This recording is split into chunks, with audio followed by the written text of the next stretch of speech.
Welcome everyone to Male Fuzz TV. We talk about TV shows here. The year is 2022. The name of the show is Babylon 5. This is season 4, episode 22. It's called The Deconstruction of Falling Stars.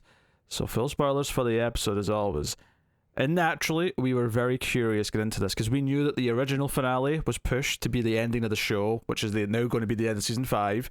And they then went and shot something else to fill in as the season 4 finale, and we're like, okay, what's that going to be then? What have they whipped up? And sort of short notice, relatively speaking, I imagine it was short notice in the sense they had to get it out before, it was time to put out the last episode.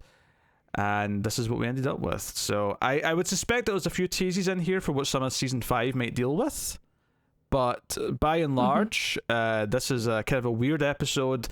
It shows you a little bit of Delenn and Sheridan arriving back at the station at the start and the end, but for the most part, it's someone in the far future watching video records of different time periods. So you get something that's just basically right now, which is people debating what's just happened, the alliance forming. You get something set 100 years after the current time period in the show. You get something set 500 years after the current time period in the show. 1,000 years, and then ultimately I think it was 1 million years at the end. So, kind of wild. I would say the quality of these segments varies quite a bit up and down. Mm-hmm.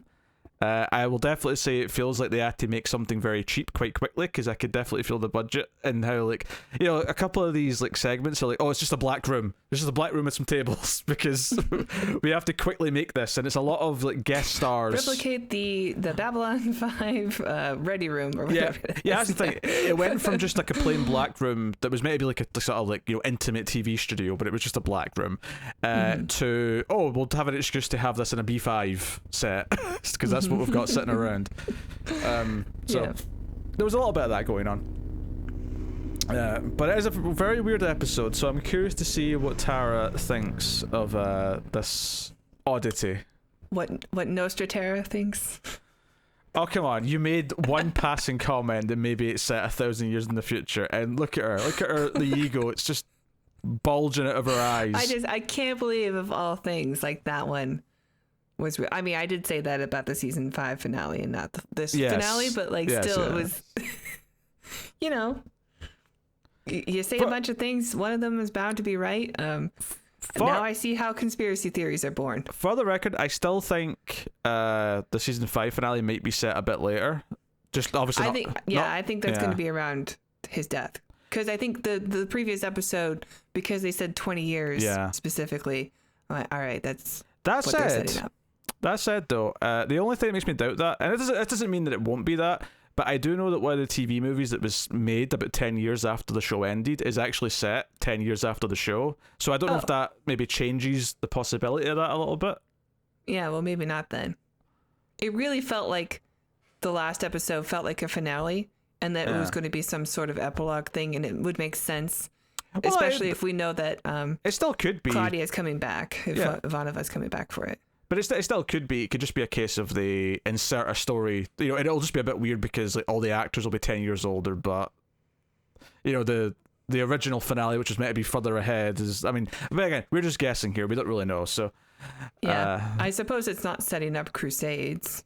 No, there's another TV movie that does that. Oh, okay. There's 6 TV movies in total. One is between 4 and 5, which I only just discovered. Someone mentioned it in a comment, and I was like, "Oh, really?" I saw that people are really want to make sure we watch it. So. And I double checked, and I was like, "Yeah, it did air between season 4 and 5." So don't worry. In the Beginning is next. That's before we get to season 5, episode 1. We'll do In the Beginning, which is the up next, and then the rest are all after the show ended. So very curious, but I mean, anyway, this episode at hand is a weird episode. I would say it's a mixed bag. I like some of the ideas. I'd say ultimately, though, it's a bit of a bit of an odd thing. There was definitely parts of it I just outright thought were a bit lame, and then there was other parts where I thought, oh, that's quite interesting. I kind of like that idea, but it did kind of feel like a bit of a scramble to just make something to be a new episode because, on short notice, we have to throw something together. Yes. I like it. There's a lot of things it reminds me of. I read a book a few years back called The Canticle for Leibowitz.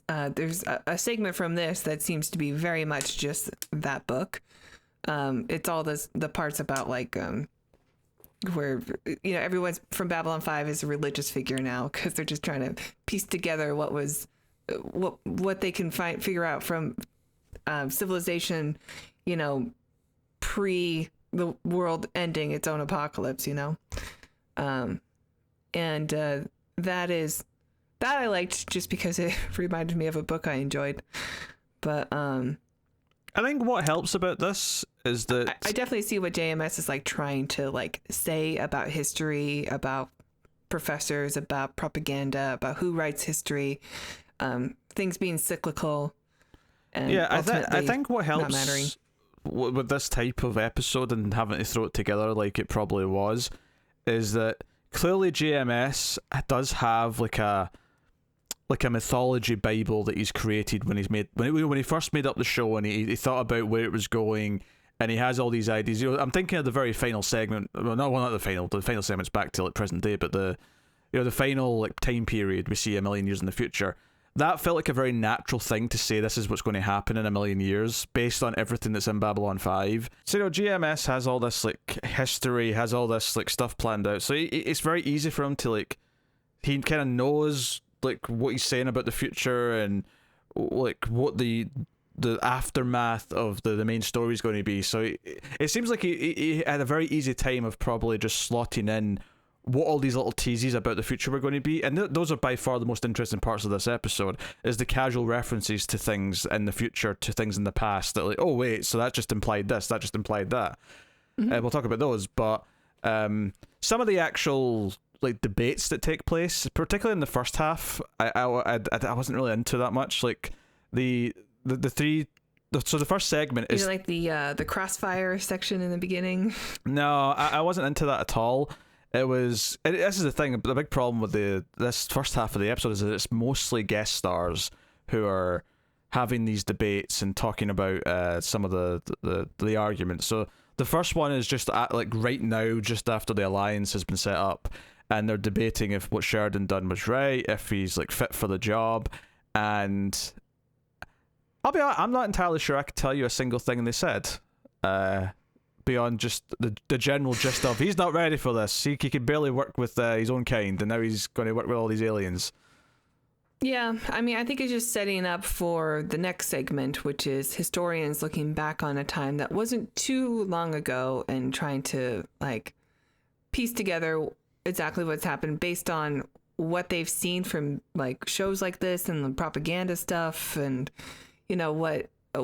just trying to piece together what actually happened, but being very experts in things that might not be the truth.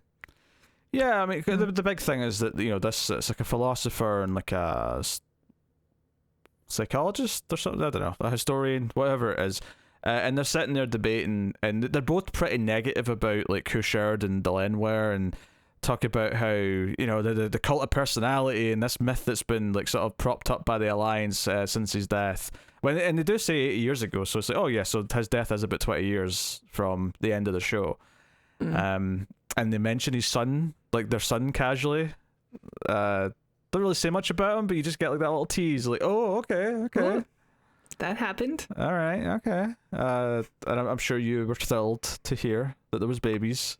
I actually didn't catch it. Oh. I didn't catch it this time. No, they mentioned the son. But the big thing is that Delenn, old age Delenn, because the debate if she's alive still or not, because she's kind of pushing like the upper limits of Minbari lifespan. Yeah. And she comes in with a walking stick and basically says, "Shame on you, whippersnappers, for talking about Sheridan like you know him. You don't know jack shit, you little turds." Yeah, this is some sort of future university or something where they're like, we're joined by half a million students or something who are all watching this debate, and which I guess is good numbers for them. I don't know. They sort of mentioned something about it, and I guess Delenn has access to this, so she says, "Hey, you're gonna talk shit about my boo. I'm gonna show up and defend his honor." Yeah, it's that like I kind of like the point that was being made here at the end, but it's hard to get over just the old age makeup and the kind of the. Yeah, I mean, it was okay. It's definitely not the way I wanted to see Delenn for like her last moment. But it's not, it's not her last moment. It's the last moment we might see of her in terms of timeline, but it's not the last we're going to see of her. Yeah, that makes sense. I guess it's good to know that she's outlived a lot of Minbari, and she's still going. She's still spry enough to travel intergalactically to, one up some snooty professor. Well, that was my problem. It's not just the old age makeup, which I did think's a bit goofy. It's more just how goofy it felt that she because like an alarm goes off and say, oh, something's like penetrated the defenses, or the alarms went off, or blah blah blah, and then out of the shadows walks Delenn like Batman, and I just kind of felt like this just feels a bit easy. It looked a little silly, I guess. It's a bit easy. It's a bit, I don't know, just a bit goofy. The whole thing just felt a little bit goofy by the end, even though the final point that was being made was all right. Bizarrely, the thing that I maybe disliked the most is maybe the 500-year one with the holograms. Yeah. That was strange. So yeah, it's 500 years in the future, and this is basically at the end of this alliance, right? So this thing's going to last 500 years, and we have like Earth's basically about to go into another civil war. We get a lot of this from context and lines throughout the whole segment, but I'm just kind of summarizing it here so that we can speak about it easier. Is that the Earth's kind of split in two again, and half of it are trying to get rid of the Alliance, and this guy who's running this hologram test thing where they've recreated Sheridan, Delenn, Garibaldi, and Franklin. But they still kind of act like them, and they kind of challenge them and sort of like second guess what he's saying. But then he can reprogram them, so he does, and makes them say what they want, which I thought was an interesting callback to like them trying to get Sheridan to make his speech and like confess to crimes and blame aliens. It was almost funny that in the future they can just make him do it with a hologram kind of thing. But and that was all fine for like a bit of lore and like, okay, so in 500 years it's going to fall apart to some extent, although 500 years seems like a pretty decent run, all things considered.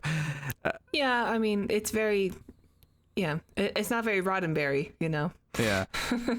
But where it kind of goes off the rails a little bit is that hologram Garibaldi like outsmarts him and has learned like how to work the system as a bit of AI, and actually warns the good guys on Earth that they're going to like attack. And we know these guys are the bad guys because one, they're trying to break away the Alliance, but they're also going to attack civilians.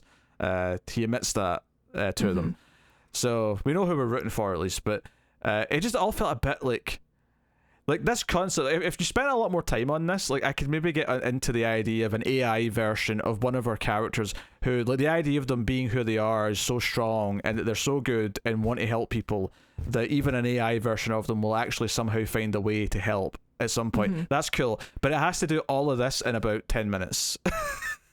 If that. Yeah, it's like it's a little Black Mirror-esque, because they still have their personalities. I suppose Star Trek did it a little bit with Leah Brahms on Next Gen, where they're like, well, we want her to be a character and a love interest for Geordi, so we're going to imbue her with personalities based on like data recordings and all the logs that we have from her.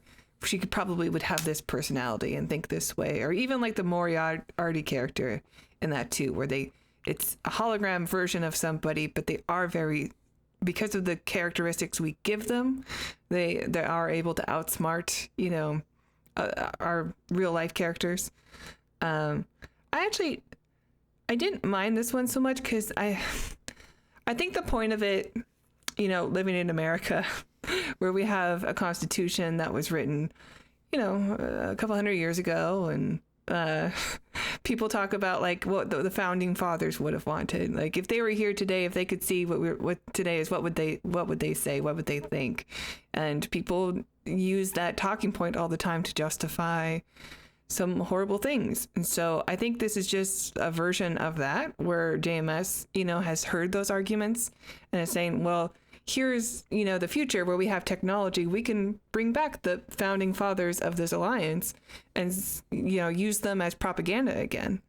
I like that idea, and I appreciate that point. It's actually, so again, it's not the intent or the meaning behind it that bothers me. It's just, in plot, it's just far too quick and frivolous. It just feels it does kind happen of very quick. Yeah, it just feels like it's really easy, and therefore there's not much weight behind it. And I think because even the one before this, which is 100 years into the future from the main timeline, like that is very comparable to World War II for us, right? When we talk about World War II, it's not quite a full century yet, but it's getting into that ballpark. No, I mean World War One is though. World War One is so we sort of understand the timeline there and what that feels like to be talking about something that's about a century ago, and so there's definitely some relatability there. I can definitely see that. I mean, honestly, it's probably the last two that I like the most. Although I wasn't into the it's the 1,000 Years one, which is like monks and the religious figures, and one's got a crisis of faith, and he's saying how he doesn't really believe in. He opens his book, and you see Lorien,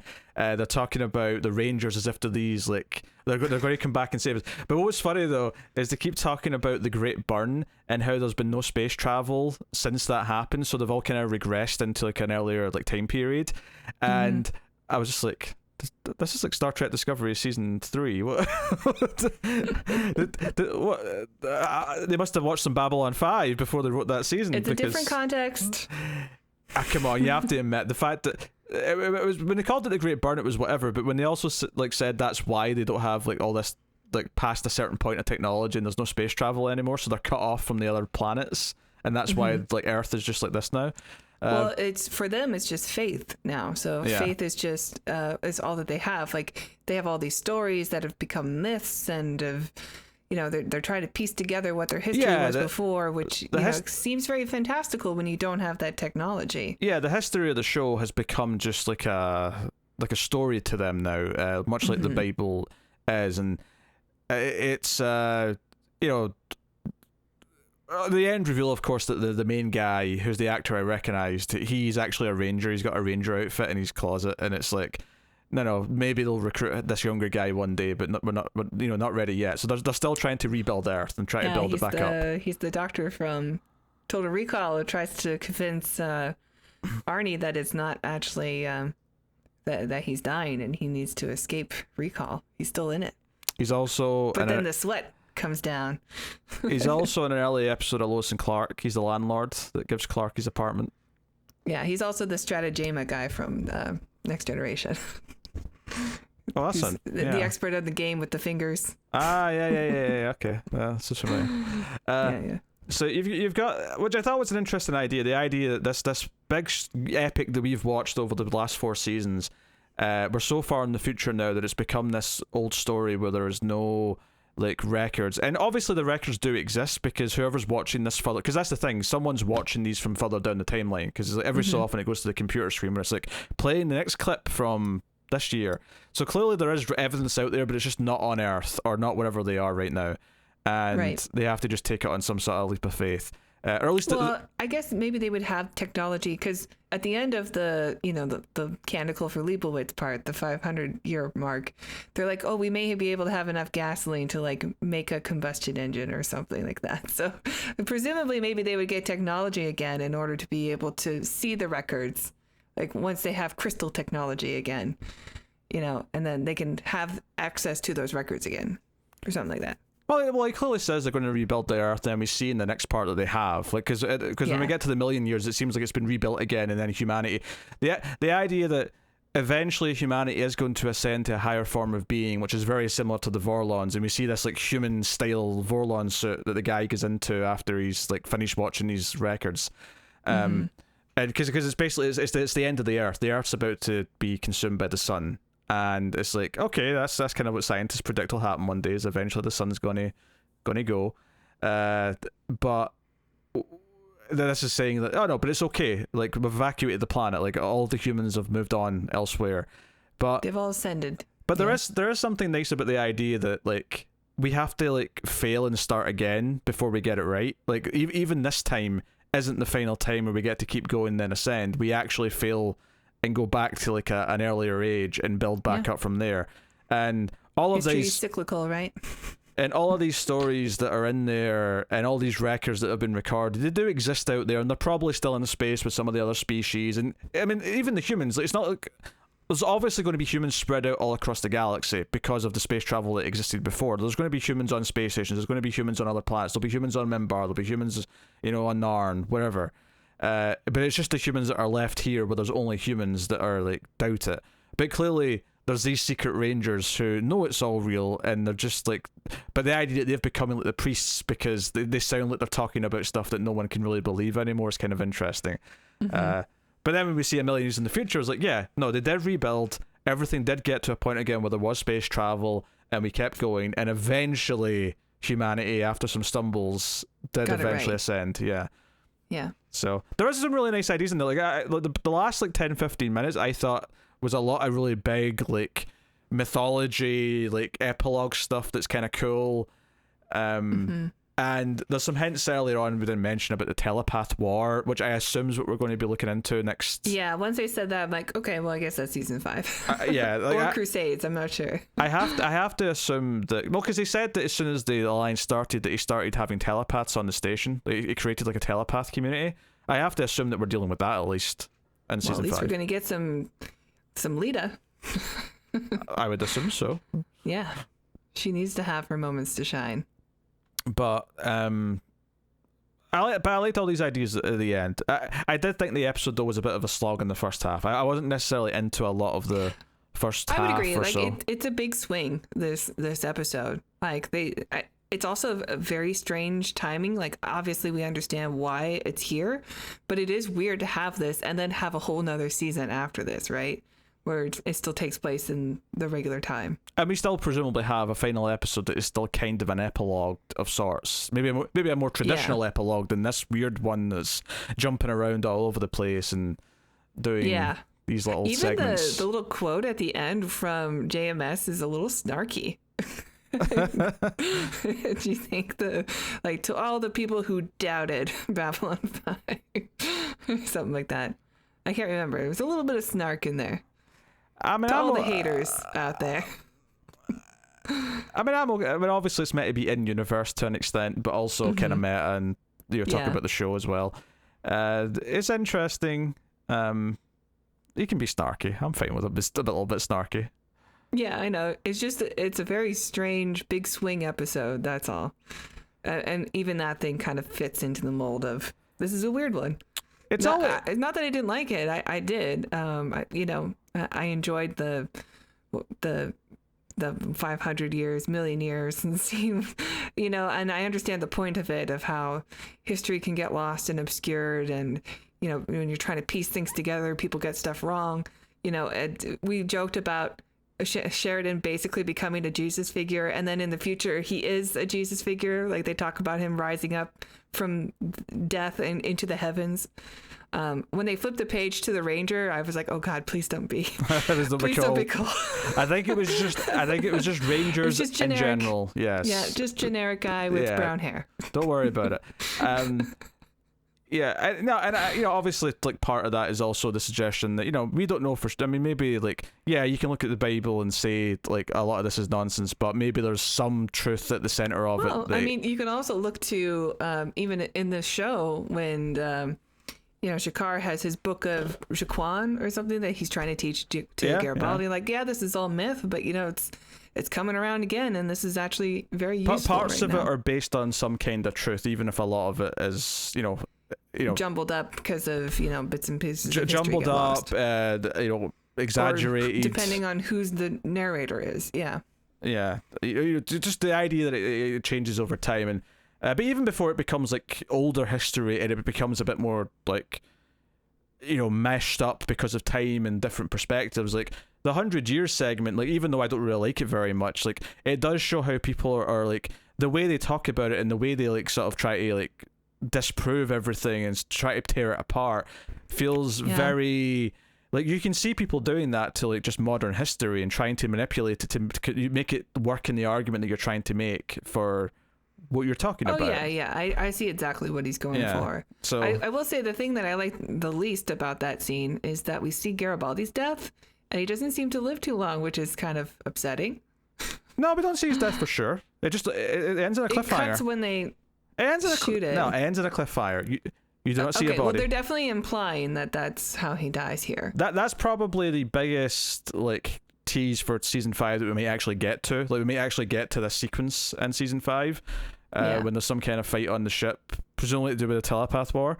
But yeah, I wouldn't say this is not a guaranteed death. The previous episode, he had a nice ending where he's about to be a gazillionaire and have the woman of his dreams on Mars, and it was a nice ending for him, and I don't want him to die horribly. Well, yeah, but that was supposed to be his ending, and then this episode's the first example of, oh shit, we have to do more. So this is like them going back, because it was literally supposed to be his ending when they wrote that before, and now, oh shit, we have to continue, so we need to tease something for next season. But I would not take this as Garibaldi.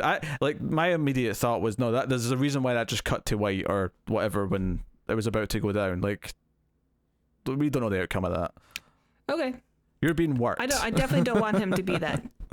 I don't want him to die there. I want him to. I like the schlocky ending, of having him. Everybody's happy and in a good place, and he has to stop. History can repeat itself later on with characters. I don't know. That's fine. Look, to be like just brutally cynical about it, he can't die because he's probably in the finale they already shot for the end of the season. I did consider that, yeah. Yeah. So I would still say this wasn't his death anyway, but given that tidbit, I would say that it's almost certainly not. Okay. Yeah. So yeah, you're probably right. So, feel better. It's fine. He'll live. Garibaldi's going to be okay. The other thing is that we didn't really get this season that I was hoping for was the Garibaldi Sheridan kind of like conversation, the reconciliation afterwards, and it's possible they might still do something with it in early next season, but certainly the scene at the start where they're like welcoming, they seem to be pretty cool with each other. Yeah, they just seem to be fine again. Throwing confetti on each other. Admittedly, I think that may just be a victim of like how this episode came to be, rather than because it's what makes most sense, especially since why is Garibaldi already back in the station? I mean, I guess their honeymoon was long. Yeah, also, like, they were at the wedding, I assumed, because we saw, Shakar and Londo together, and they were covered in glitter from the private ceremony. I imagine, like... Well, they were coming up from... They came from behind Delenn and Sheridan. They were on the ship with them. We knew that from last episode. Mm-hmm. Whereas Franklin and Garibaldi are waiting on the station for them to arrive. So, like... The last time we saw Garibaldi, he was lying in the bed in Mars saying he's not sure if he'll go back. And then we start this episode and he's already back in the station. Oh, yeah, and he's on the station, yeah. Yeah, that's the point I was making. Maybe he's got some things to collect, who knows? It didn't seem like that. No. You're right, maybe the honeymoon on Minbar or whatever, some crystal beach palace. Oh, no, well, that was not Minbar. No. They say they didn't go to Minbar because she says we should have went to Minbar first. So they've not been to Minbar yet. They actually outright say that. So they're in Hawaii? They were somewhere on... Maybe they went to Mars for their honeymoon. I don't know. Maybe. I don't know what to tell you. But you're right. The logistics are a little bit weird. The logistics of why Garibaldi's already there in the station are a bit wonky. I'm just saying that. I did appreciate the just married painted onto the side of the shuttle, though. Aye, for all of the space traffic that might see it. It was dumb and cute, and I liked it. It was cute. I'm not. I didn't see there wasn't any eyeball anywhere that I could tell. Hopefully that thing got crushed. No, well, no, Jakar had it back in his head. He was wearing it at the start of the episode. That's right. We did see him, didn't we? Yes. So gross. That gross. I mean, he was my favorite. Not anymore. Way to ruin it, Jakar. I hope next season there's just like every so often Jakar Londo is completely justified for everything that's happened. Pervs. They're a planet of pervs. Next season, Jakar's going to make random little comments from time to time. Just like you'll just talk about how Sheridan's got some moves, and just everyone will be like, wait, what? I want to get that mole checked on your backside. How do you know about that?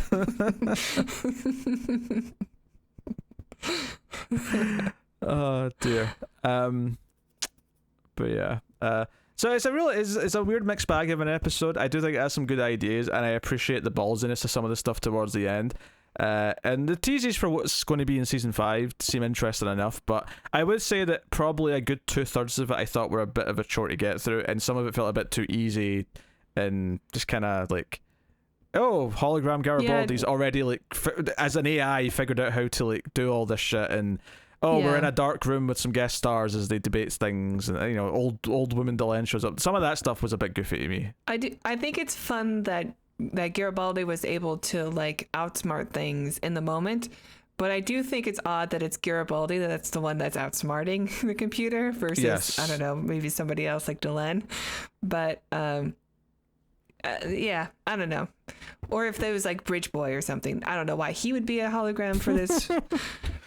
Quite frankly, I don't really know why Garibaldi or Franklin are important founding fathers of this revolution either. But yeah, I mean, obviously it should be Ivanova, but they don't have Ivanova, so yeah, that's probably true. But anyway, yeah, it's all right. Like, I enjoy when a science fiction show, takes a chance and makes a big swing at something. Honestly, and even if it's a miss, like, I appreciate that they tried. Honestly, I think that this is far more interesting for its circumstances of why it exists the way it does than the episode is itself, if that makes sense.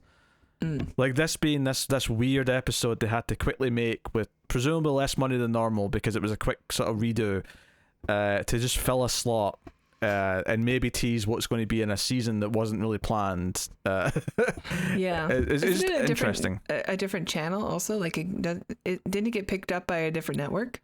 I think it went. Did it go to TNT or WB? I don't know. Yeah, because it was on PT.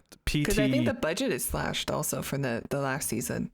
So that should be interesting. I don't know it's about already that. Kind of a low budget show. Yeah, I don't know about that, but it was on like a channel that I always forget because it only really existed for a few years. But it went to WB or TNT for season 5. I don't remember which, but I'm sure the comments will tell us. But yeah. So there you go. That is the season 4 finale, kind of Babylon 5. Like I say, we will do In the Beginning next before we go into season 5. So that is what's coming up next time. But it'll be on Malfa's movie, so you got to go over there. No, I'm just kidding. It'll be here. It'll be fine. Yeah, it'll be here.